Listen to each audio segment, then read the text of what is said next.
सुनो, जीवन में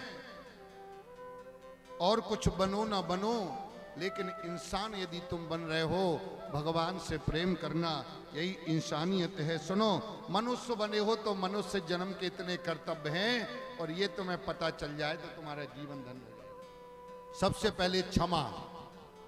सुनते जाना, तुम कौन सी, तुम्हारे अंदर कितने हैं, गणना करना। सच्चे मानव की पहचान बताई है, क्षमा सत्यम दमा शौचम दानम इंद्रिय निग्रमा अहिंसा गुरु शुश्रूषा तेथानुशरणम दया। सबसे पहले क्षमा। दूसरा बताया है सत्यम, सत्य बोलो। सत्य बोलने का मतलब है कि हनुमान जी ने तुम्हारी भुजा पकड़ ली। सत्य बोलने का मतलब है कि बांके बिहारी ने तुम्हारा हाथ पकड़ लिया। सत्य बोलने का मतलब है कि राधा रानी तुम्हारे दिल में बैठ गई है।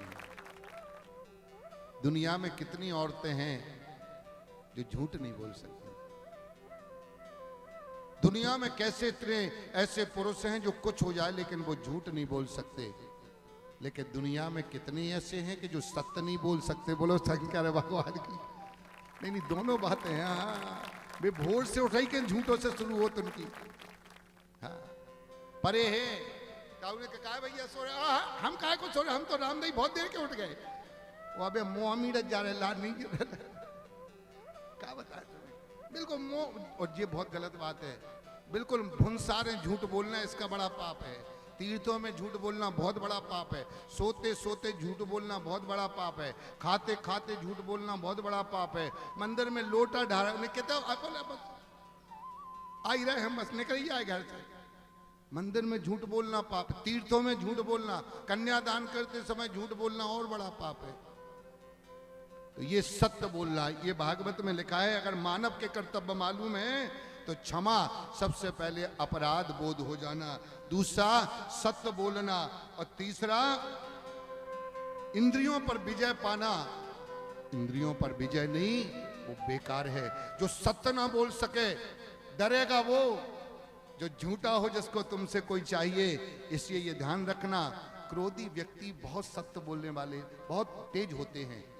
मेरे गुरुजी मुझको कहते थे, कहते बेटा ये ध्यान रखना कि जिसको क्रोध आता है वो अंदर से बहुत शुद्ध और साफ और बिल्कुल नियम का आदमी मान लीजिए उसको, ऐसे नहीं आता क्रोध। हाँ, जिसको गंदी बात बिल्कुल पसंद नहीं, कहोगे तुरंत क्रोध आ जाएगा उसको। खबरदार ये से मत बोला करे, फालतू बात मत बोलो, क्योंकि वो अंदर से ना बोलता है ना उसको सुनने की आदत है। इंद्रियों पर विजय, और चौथा बताया शौचम माने पवित्रता, पांचवा दानम माने दान की प्रवृत्ति, और इसके बाद अहिंसा, और इसके बाद गुरु की सेवा, गोविंद की सेवा, सत्संग और भगवान का भजन।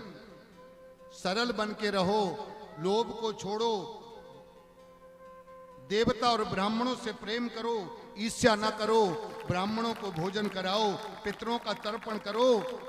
इतने काम यदि तुमने कर लो तो मनुष्यत्व हो सकता है।